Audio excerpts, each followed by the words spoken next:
guys. Hello. This is Sheeks. This is Leeks. And we're Sheeks and Leeks.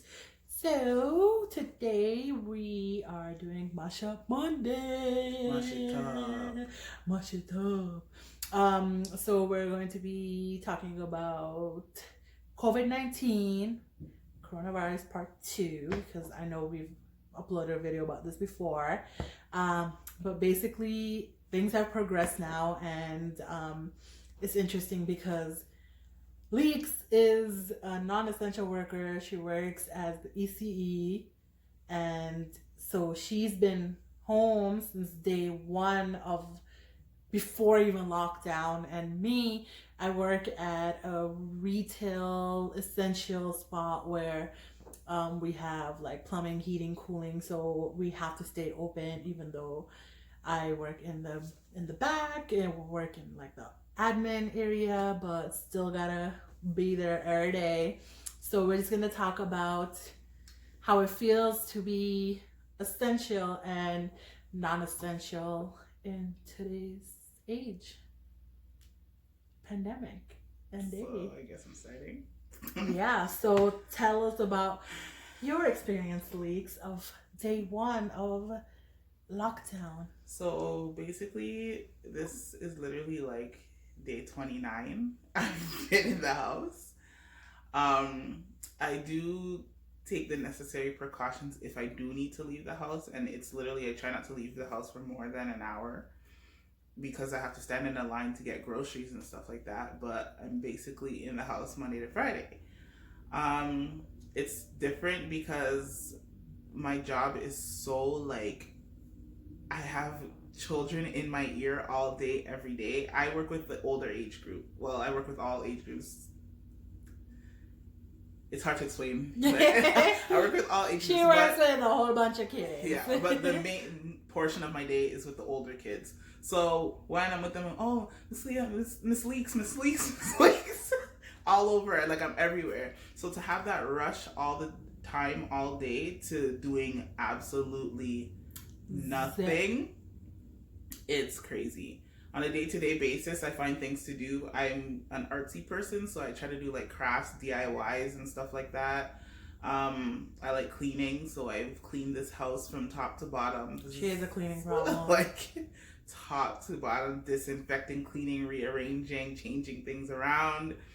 The thing with my job though, my job still requires us to do work. So I am working from home, but it's not dire where it's a day-to-day thing. Things are due. It's half of it's going to be due when we get back to work. Mm-hmm. The other half we hand in, and the other half portion, they monitor us as we do those things. So like if we have to be on a webinar at a certain time of the day, they're expecting the staff to be on that webinar, and they can see in head office who's on the webinar. And in the end, we get a certificate to prove that we were on the webinar. We have our weekly staff meetings. All y'all that are on Zoom, we have our weekly or every other weekly Zoom meetings. No idea what Zoom is until she told me yesterday. But, yeah. And then I'm still in the process of preparing for summer camp just in case. So I have my summer camp programming that I do. But all that gets boring at times. I find myself on TikTok. I find myself on Netflix, YouTube, all that stuff. So like there's days where I'm sitting on my phone and I look at the time and it was 3 hours later. And I'm like, shoot, I need to get something productive done. Or my mom will call me and be like, oh, can you do this? Can you fix this? Can you do this? So I'm basically right now the fixer-upper. Because dead. Because my job's not essential, but my mom, my sister, and my dad that live in the same household are essential jobs. So they go to work. When they come into the house, I'm spraying them with Lysol. She sprayed me today. Yeah, like I'm not trying to catch no virus. It's true. So, and when I do go out, mask, gloves, all that just jazz. Come in, wash my face, take my clothes off, like straight to the shower kind of thing. So yeah. That's me as a non-essential job. I still keep in contact with my kids and with the staff and all that stuff. And I try to keep occupied. I have no friends except for Sheeks, my husband, and my family. So that's all I talk to. That's my life.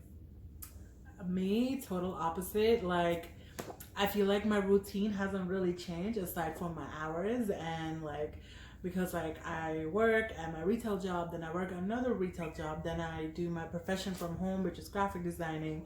So it's like I'm still busy because all of my stuff is still running. So like I still wake up, I go to work, literally like hand sanitizer every 2 seconds, gloves. We're not even doing masks because like most of the masks like up until recently were all dedicated to healthcare workers, so you know it was harder for stores to get masks and all of that. But the stores have plexiglass up by the cash registers. I'm fine since I'm in the back. I'm in my own room, in an office, I guess space-ish you can say.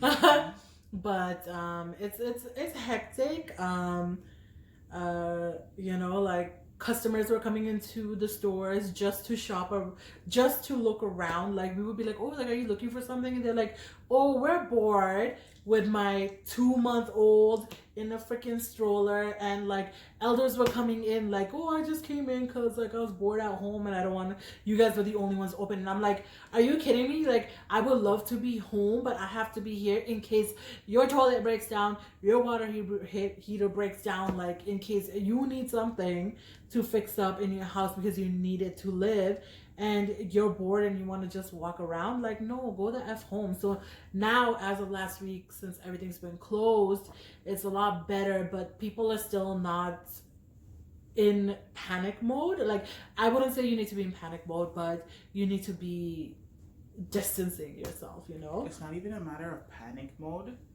It's just a matter of try your best to only come out of your home if it's something you essentially need. This is why the essential jobs are running. Yeah. If you know that your toilet, your heater, or your chandelier has fallen down and you need to replace it, this is why you leave your home. Yeah. Otherwise, don't come outside if you don't need to. Go for your walks or whatever, but you need to stay home. This thing will not end unless you stay home. Yeah. Go for your walks and whatnot. Like even like so right now we're only doing curbside pickup. So you can still buy things. You can't physically come into the store, but you can still like order things online. Like we have dedicated loaders like who would come to your car and be like, where are you? You're at this number. We come and load into your vehicle. You have to stay in your vehicle to show us your ID and go. You know, but like people are coming out of their car, standing outside and smoking while the people are trying to load stuff into their car.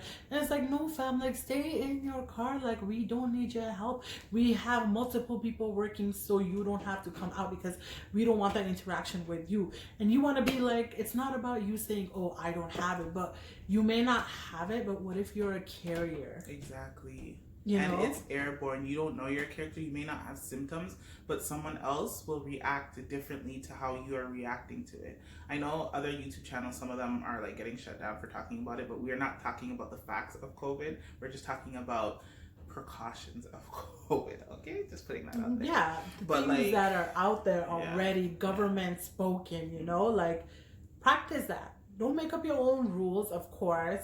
No, heat doesn't kill it. No, heat makes it worse. That's why in those I don't know why people say heat kills it. I don't know where all these myths came from, but that's like don't make up your own ish. Like somebody just stay home. Disinfect your stuff, stay home. Stay home. Somebody at work told me that if you use too much hand sanitizer it stops working. Sorry. Like no, alcohol is alcohol. No matter how much alcohol you put on you it's still alcohol. It doesn't counter itself out. Like that makes no sense whatsoever. Then nurses and doctors in the hospitals would, whatever, got cut off, would not be able to use hand sanitizer. That makes no sense. So don't make up your own rules. Follow what is asked of you and try your best to stay home. Just stay home. Just stay home. Only go out if you need the essential things like food. And the government said that they're not going to run out of stuff. So for you to be hoarding stuff, you can still go out and get your things. Just be extra cautious and considerate. If you used to eat like 4 sandwiches, cut down to 2 because you know you're gonna have to go stand up in a long line 40 minutes just plus to get the extra 2 sandwiches that you yam. So try cut down on eating. Stop it. Well, I'm not gonna be able to do that, but I haven't either. well, I have to go to work, so I still have to do what I need to do on a regular basis. But, anyways, yes, that's update from a non-essential to an essential. Home for 29 days. Out and about. Honestly, minimal hand sanitizer everywhere. I'm a very antisocial person, but realizing that I've been home by myself, I realized I'm more social than I thought. But not with adults, with children. That's the difference. So I miss my kitties. As much as they drive me crazy, like I wish I could like talk to them all right now. Like, say hi. So those who are watching, even though y'all drive me crazy, subscribe, comment, share. Yeah. And yeah, this COVID-19 part 2. Mash Up Mondays. Mash it up. Mash it up. Anyways, guys, this is Sheeks. This is Leeks. And we're Sheeks and Leeks. Bye.